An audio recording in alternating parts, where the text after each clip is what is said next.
राधे राधे आप सभी को।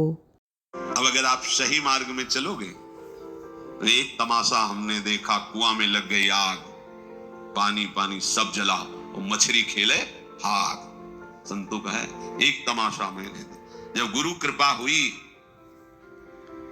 अध्यात्म का प्रकाश हुआ, तो जितना विषय रस है सब जल गया। जिसमें हमारा मन मछली बना खेल रहा था, सब विषय रस जल गया। सब स्पर्श रूप रस गंध।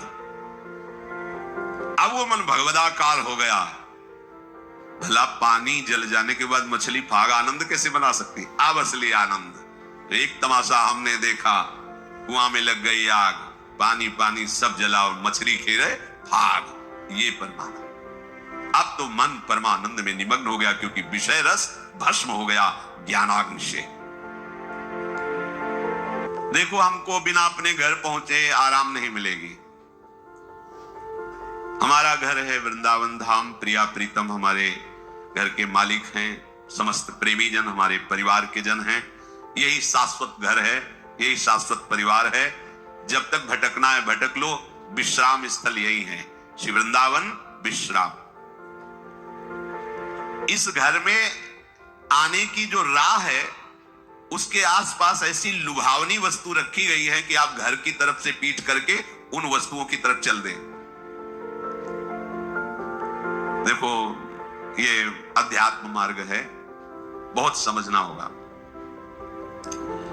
आर्मी के एक जवान को जब पुष्ट करना होता है, तो चढ़ाई में चढ़ना है तो वजन हल्का करना चाहिए ना, और वजन बढ़ा दिया जाता है। 2 किलो 5 किलो 3 किलो, ये ऐसे ऐसे ऐसे, और राइफल और इतना खान पान सामग्री, पूरा बिस्तर जल सब पूरी व्यवस्था। फिर 10 दिन के लिए पूरी सामग्री उसकी पीठ पे लदी हुई, और चढ़ना का है पहाड़ पे। जबकि और हल्का कर देना चाहिए चढ़ाई का। नहीं, कमजोर नहीं रखना अपने जवान को। ऐसे ही श्री भगवान कहते, जिस पर मैं कृपा करता हूं नाश कर देता हूं। बंधु विच्छेदम, परिवार उसके प्रति नफरत करने लगता है। जीवितम कष्टेन सा कष्टेन जीवितम, वो बड़े कष्ट से जीवित रहता है। सुन के डर जाओगे, सुन के डर जाओगे कि अरे भगवान कृष्ण की कृपा का ये फल है, ये तो हमें बिल्कुल नहीं चाहिए। अब इसमें गूढ़ बात है, ये भयावह करके परमानंद की बात श्री भगवान के। जैसे बनचंद महाप्रभु जब राधा वल्लभ लाल जी का मंदिर बनने का था, तो बहुत से धनी मानी तैयार हुए। तो उनका जो राधा वल्लभ लाल जी का मंदिर बनवाएगा वो मर जाएगा। अब आगे आओ, कौन बनवाएगा? कोई नहीं। सुंदर दास जी ने जब सुना तो उन्होंने विचार किया कि प्रभु के मंदिर बनवाने वाला मर जाएगा, जरूर इसमें कोई रहस्य है, जरूर कोई इसमें आंतरिक रहस्य है। वो आगे आए, बनचंद महाप्रभु के चरण पकड़े और कहा, प्रभु ये सेवा मुझे दीजिए। बोले, पता है तुम्हें, जो मंदिर बनवाएगा वो मर जाएगा। बोले, प्रभु तैयार हो, वैसे ही मरना है, प्रभु के लिए मरना तैयार, ठीक करो सेवा। और प्रभु एक इच्छा है, एक बार मंदिर बन जाए और 1 साल राधा वल्लभ जी के पूरे उत्सव देख लूं, फिर मर जाऊं तो? मुस्कुरा दिए, बोले ठीक है, सब ठीक है। मंदिर बना, 1 साल उत्सव हुई, और श्री जी के सामने बनी वृषभानु नंदनी आज, भूषण वसन विविध पहिरेतन, पिय मोहनित साज। ये समाज में पद हो रहा है और आप निकुंज पधार रहे। शब्द क्या था? मर जाओगे। आंतरिक फल क्या था? जो मंदिर बनवाएगा सीधे निकुंज जाएगा, तो लाखों के नंबर लग जाते। बात वही है, लाखों तैयार हो जाते, केवल मंदिर बनवाने से निकुंज की प्राप्ति। प्रभु मेरा धन, मेरा धन, लेकिन मर जाओगे पीछे। समझ रहे हो ना? महान वस्तु को भयावह में छुपाया गया है। भगवान कह रहे, जो मेरा अनन्य भक्त होता है और मैं जिस पर कृपा करता हूं, उसका सर्वनाश कर देता हूं। सुन के ही भय लगता है। दूसरी बात, बंधु विच्छेदम, परिवार का कोई प्यार नहीं कर सकता उसे, ये मैं रचना रचूंगा। सा कष्टेन जीवितम, कष्ट पूर्वक जीवन जिएगा, मरेगा भी नहीं, कष्ट पूर्वक जिएगा। अब लगता है कि प्रभु ऐसी कृपा आप मत करो, ऐसी कृपा। अब इसका आंतरिक भाव, जितने अमंगल, जितनी कामनाएं जो हमें आज तक संसार में दंड देती रही, अहम त्वं सर्वपापेभ्यो, सर्वनाश कर देता हूं। किसका? अहम त्वं सर्वपापेभ्यो मोक्षयिष्यामि मा शुचा, सर्वनाश कर देता हूं उनका जो मेरे शरणागत को स्वप्न में भी दुख देने की बात सोचे, चाहे वो कर्म हो या कोई भी हो। अगर ऐसे तो हृदय उत्साहित होता है ना, जब कह रहे हैं उसका सर्वनाश कर देता हूं तो घबरा जाते ना कि बंधु विच्छेदम, क्या? भाई, माता, पिता, परिवार, उसका मैं बन जाता हूं, मैं उसका भाई बन जाता हूं, मैं उसका दोस्त बन जाता हूं, मैं उसकी मां बन जाता, सारे संबंधों का पोषण मैं करता हूं स्वयं। सा कष्टेन जीवितम, वो मेरे प्रेम में व्याकुल होकर अपनी श्वासें पूर्ण करता है। ऐसा नहीं कि असाध्य रोग हो गया तो कष्ट से जीवित, नहीं। ये हम अंतर की बात जो प्रभु ने समझाया वो तुम्हें बता रहे हैं। नहीं, वो तो बिल्कुल ऐसे बोल दिए जिससे सब भयभीत हो जाए। बहुत कीमती वस्तु को भयावह जगह रखी जाती है। देवलोक में अमृत रखा हुआ है, वहां 2 सर्प ऐसे हैं, अपलक दृष्टि से रहते हैं। उनकी दृष्टि में जो आएगा तत्काल भस्म हो जाएगा, चाहे देवता हो या कोई हो। उनकी दृष्टि नहीं पड़नी चाहिए, क्योंकि अमृत है। कोई भी कीमती वस्तु बहुत सुरक्षित रखी जाती है, तो भगवत प्राप्ति बहुत सुरक्षित रखी गई है। हमारा घर धाम है, नित्य धाम। तो कह रहे यहां तक आने के लिए इतनी सुहावनी वस्तुएं, इतने सुहावने भोग, इतनी सुहावनी वाटिकाएं रची गई है मार्ग में कि आपको लगेगा जाना तो है ही है, थोड़ा देर विश्राम कर, बस जहां तुमने वहां रमण करने की सोची तो मार्ग गायब। जिस मार्ग में चल रहे थे घर पहुंचना है, वो मार्ग ही गायब। ये दिव्य मार्ग है, परमार्थ, वहीं वो रम जाता है और राह अंतर जा, और राहें नहीं रह गई, मार्ग ही नहीं रह गया। ये अंतर की बात कहते हैं। ये वो मार्ग नहीं कि थोड़ी देर आराम कर लेंगे, भोग भोग लेंगे, फिर चल लेंगे। भोग में गए तो मार्ग ही गायब, मार्ग ही अंतर ध्यान हो जाए। कहां चल रहे थे, कैसे चल रहे थे, बुद्धि काम नहीं, मार्ग ही गायब। मोक्ष मूलम गुरु कृपा, वो गुरु कृपा से मार्ग प्रकाशित होता है, प्रकट होता है। इसलिए संसार के कल्याण के लिए जो अनुभवी संत महापुरुष जन हैं, वो चीख चीख के कह रहे हैं कि घर लौटो घर, ये संसार दुखालय तुम्हारा घर नहीं है। पर राह में अटको मत और भटको मत। ये राह में ऐसे पथिक अटक जाते हैं और भटक जाते हैं जो थोड़ा मन चले होते हैं, थोड़ा मन चले अर्थात मन के अनुसार कर। इस मार्ग में मन चलों का खेल नहीं है। इस मार्ग में मन को निग्रह करना है, मन को हटा करके अपने प्रभु तक पहुंचना है। कब तक इस मन को दुलार करते रहेंगे, थक गए। कभी विचार करके तो कितना गंदा है मन यार, कहां फंसाता है, कहां लगाए हुए हैं, सोचो कहां लगाए हुए, कितनी भुलावे की खेल। ऐसे अभक्ष पदार्थ खवाता है, ऐसे अपेय पदार्थ पिलाता है, ऐसे अकृत्य कृत्य कराता है जिसे घृणा हो जाए। पर ये माया ऐसा आसक्त कि उसी में वो जीना, उसी में सुख, उसी में वो आनंद का अनुभव करना चाहता है। अनित्यम सुखम लोकमिमं प्राप्य भजस्व माम। ये अनित्य है, असुख है संसार। प्रभु का भजन करके प्रभु को प्राप्त हो, स्वयं कह रहे हैं इस अनित्य में मत फंसो। ये तुम्हें स्वतंत्रता दी गई, तुम प्रारब्ध के अधीन नहीं हो, कोई पशु नहीं हो, मनुष्य हो। प्रारब्ध शुभ अशुभ कर्मों के जो संचित हैं, उनमें से कुछ परिणाम निकालकर इस शरीर को दिया गया है। आप जो चाहो कर सकते हो, और पाप कर सकते हो और बहुत दिव्य भजन करके भगवान को प्राप्त कर। ये स्वतंत्रता है आपकी, बिल्कुल स्वतंत्र हो। आप मनमानी आचरण कर सकते हो और आप शास्त्र के अनुसार चल सकते हो।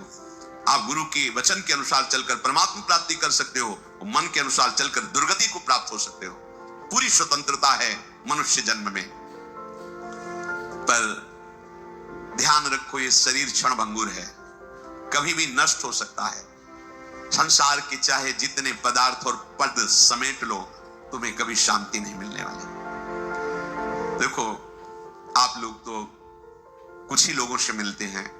हम बचपन से भगवान के शरणागत मार्ग में रहे, तो कानपुर महानगर है, एक से एक पदाधिकारी, धनी, फैक्ट्रियों के बड़े बड़े मालिक ऐसे मिले हैं, जिनके पीछे 10-10 गाड़ियां चल रही, लोग गनर अंगरक्षक के लिए रखे, और बड़ा वैभव। और जब एकांत में मिले हैं, उन्होंने अपनी बात कही है, तो एक साधारण पुरुष से भी ज्यादा वो अशांत है। एक किसान आराम से मेहनत करके 4 रोटी खा के सो जाता है, उनको नींद भी नहीं आती। ऐसे परिवार में कल है, वैभव इतना है, ऐसे परिवार के आचरण को देख देख के जल रहा है, अशांत हो रहा है। क्यों? फिर सिद्धांत गलत हो जाएगा। भगवान से विमुख को स्वप्न में भी शांति नहीं मिल सकती। आप लोग तो अब आपके सामने जब उतरेंगे तो आपको तो लगेगा ही कि 10 गाड़ी पीछे चल रही। इनके एक मैदा फैक्ट्री के मालिक आते थे, 10 मैदा फैक्ट्री थी, कैसी उनका वैभव। और जब एकांत में बात करते तब हृदय यही कहता, ओहो, भगवान से विमुख होने के कारण देखो सब कुछ है लेकिन कुछ नहीं है, जिसे शांति कहते हैं, जिसे सुख कहते हैं, जिसे विश्राम कहते हैं। भगवत भक्त जो भजन परायण है, चरित्र में देखा गया उनके पास सही वस्त्र भी नहीं, भोजन भी नहीं, और परमानंद में बेपरवाह आनंद मगन, शांति उनके हृदय में। शांति क्या, उनके समीप पहुंच जाओ तो तुम शांत हो जाओगे, उनके दर्शन कर लो तो हृदय विश्राम मानने लगेगा। इसलिए तुम्हें यदि परमार्थ का, अध्यात्म का मार्ग मिल गया तो तुम बड़े भाग्यशाली हो। अब तुम्हें सावधानी ये रखनी कि मार्ग छूटने न पावे।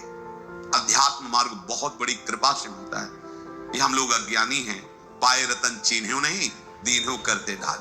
ये माया श्री कृष्ण की मोहे सब संसार। दुख के समुद्र से निकलने का अवसर मिल गया है, सावधान हो जाओ। तुम्हें तृप्ति और बोध इसी अध्यात्म मार्ग में मिलेगा, केवल अध्यात्म मार्ग में मिलेगा, लोक में नहीं। अभी एक दिन एकांतिक में 20 वर्ष का नया बालक होगा, बड़े आर्त भाव से कह रहा था कि मेरी बड़ी दुर्दशा हो गई है, विक्षिप्त सा हो रहा हूं। मैंने ऐसी अपवित्र हस्तक्रिया की जिससे अपने ब्रह्मचर्य को नष्ट किया। आज हमारा जीवन ऐसा खोखला हो गया कि अंदर से अशांत, हर समय में बहुत कष्ट में रहता हूं, बहुत परेशान हूं, अब क्या करूं। सोचो, अभी 20 वर्ष की अवस्था, अभी तो यौवन का रंग आने वाला है और वो अपने आप को इस स्थिति में ले गया, अब क्या होगा। बस किस हेतु से गया वो ऐसी स्थिति में। एक जनेंद्री ने फंसा लिया कि इसके घर्षण में सुख है। स्थिति क्या हुई, पूरे जीवन की नींव नष्ट कर दी। सुख का और तृप्ति का एकमात्र उपाय अध्यात्म है। देखो, पूर्व इतिहास में, शास्त्रों में पाया गया, चाहे राजा का राजकुमार हो या किसी गरीब का लड़का हो, दोनों गुरुकुल में एक समान रहते थे। गुरुकुल में 20 वर्ष 25 वर्ष तक शास्त्र शिक्षा, ब्रह्मचर्य, संयम, नियम, फिर अपने अपने अधिकारानुसार गृहस्थ धर्म या विरक्त धर्म का अनुसरण। तो गृहस्थ में भी रहते हुए महात्मा ही रहते थे, क्योंकि उनकी नींव बन गई है। आज हम सुख की लालसा से अपने को ऐसा नष्ट किए दे रहे, पर सुख अध्यात्म में है, इस दुखद संसार के मार्ग में। तृप्ति का बोध अध्यात्म में मिलेगा, भोगों में नहीं। खुल के समझ लीजिए। नए नए बच्चे हैं, सर्च करते हैं तो उनको ऐसे सूत्र हमें दिखाए। जब ब्रह्मचर्य के विषय में चर्चा हुई थी तब वो साइड में ये लोग पढ़े लिखे दिखाए कि देखो ये क्या बोल रहे हैं। वो बोल रहे हैं जब तुम्हें कोई फ्रस्ट्रेशन दो क्या आवे तब आप ऐसा कर लो, बड़ी शांति मिलेगी और आपका खून बढ़ेगा। नए नए बच्चों को लगा कि सुख भी मिलेगा और स्वास्थ्य भी बढ़ेगा और फ्रस्ट्रेशन भी जाएगा, मतलब लाभ है। सर्वनाश कर दिया इन अज्ञानी लोगों ने, सर्वनाश कर दिया। ये उन महात्माओं के वचन हैं जो जीवन में अनुभव किए हैं। जो विषयी पुरुष भोगों को सुख मानता है वो निर्णय कर सकता है जीवन उज्जवल कैसे बनेगा, बलवान कैसे बनेगा। बिना संयम के, बिना नियम के आज तक कोई बलवान बन पाया है? कैसी दुर्दशा बच्चों की हो रही। छोटे छोटे बच्चे जिनका भविष्य उज्जवल होना है, तेजस्वी होना है, जो हमारे देश के काम आवे, जो हमारे समाज के काम आवे, वो अपने शरीर की ऐसी दुर्दशा कर ली कि वो खुद जीने के लिए परेशान है। तुम्हारे समझ में नहीं है तो हमारे पास आते हैं तो बताते हैं नई नई अवस्था की क्या हुआ। सुख की खोज गलत जगह, अध्यात्म में सुख है, सच्ची मानिए। ब्रह्मचर्य को महान आशीर्वाद है भगवान का। आपसे कोई और साधन न बनता हो, यदि ब्रह्मचर्य है, एक अपार शीतलता, कोई भी रोग तुम्हें परास्त नहीं कर सकता। सच्ची, एक नवीन उत्साह, बुखार है, किडनी फेल है, दर्द है, एक नवीन उत्साह, एक नवीन बल तुम्हें कहीं झुकने नहीं देगा। सोचो, जिसके निकलने में तुम सुखानुभव करते हो उसको रोकने में कितना महान सुख होगा। पर ये बातें ना तो स्कूलों में बैठ के समझाई जाती हैं, क्योंकि ये अध्यात्म मार्ग की नींव है। और आजकल सुविधाएं ऐसी बन गई, संसार के सुख का दर्शन, संसार के सुख का ही आकर्षण। तो छोटे छोटे बच्चे सब, अब ये आगे चलकर क्या इनकी जीवनी होगी। जिसके जीवन में संयम नहीं है, व्यभिचार प्रवृत्ति आ गई है, चाहे स्त्री हो या पुरुष हो, स्वप्न में भी सुख प्राप्त कर सके असंभव। शुभ गति व्यभिचारी, व्यभिचारी की कभी शुभ गति सवाल नहीं उठता। अरे बाहर मरने के बाद जो होगा उसकी बात जाने दो। जीते जी तुम जीने लायक नहीं रहोगे। यदि ब्रह्मचर्य के साथ खिलवाड़ करोगे तो जीने लायक नहीं रहोगे। देख लो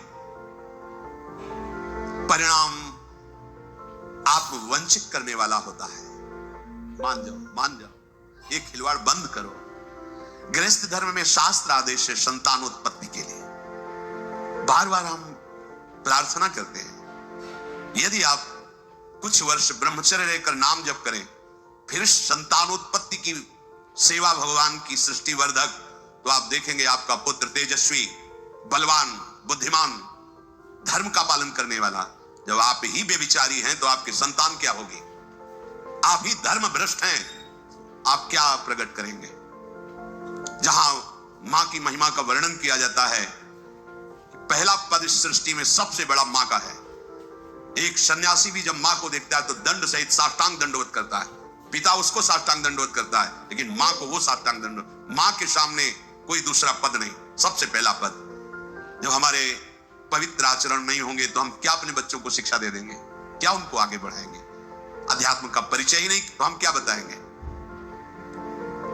भोगों में तृप्ति आज तक किसी को नहीं मिली, यही भगवत प्राप्ति में सबसे बड़ी बाधा है। ज्यों ज्यों तुम भोग भोगोगे वैसे ही वैसे भोग आसक्ति बढ़ती चली जाएगी। इसलिए संतों का अनुभव मान लो। विषयान विषवत् त्यज्य, भोगों से डरो जैसे विष से डरा जाता है। देखो अज्ञान की वृत्ति, जैसे अपने लोग संत वेश में हैं, भगवत मार्ग के पथिक है, हमारे सामने मदिरा की बोतल रखी जाए तो कैसा? जानते नहीं मैं साधु हूं। और अगर भोग की बात हो तो कैसा? उत्तर अपने आप से ले लो, दूसरे के उत्तर देने की जरूरत नहीं।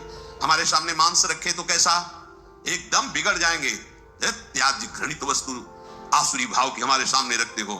और अगर भोगों की बात आए तो क्या वैसे ही हमारे अंदर बात आती है? त्याज्य विषय को हमारे सामने चर्चा अलम विषय वार्तया नरक कोटि विभत्सया, कैसा होता है? क्या हमारे सामने जो त्याज्य वस्तुएं आती हैं हम कभी उनको पाने की इच्छा भी करेंगे क्या? विष के समान हम मदिरा को देखेंगे, मांस को देखेंगे तो उसी कोटि का है हमारे लिए वो भाव विषय भोगों का। उसको तो हम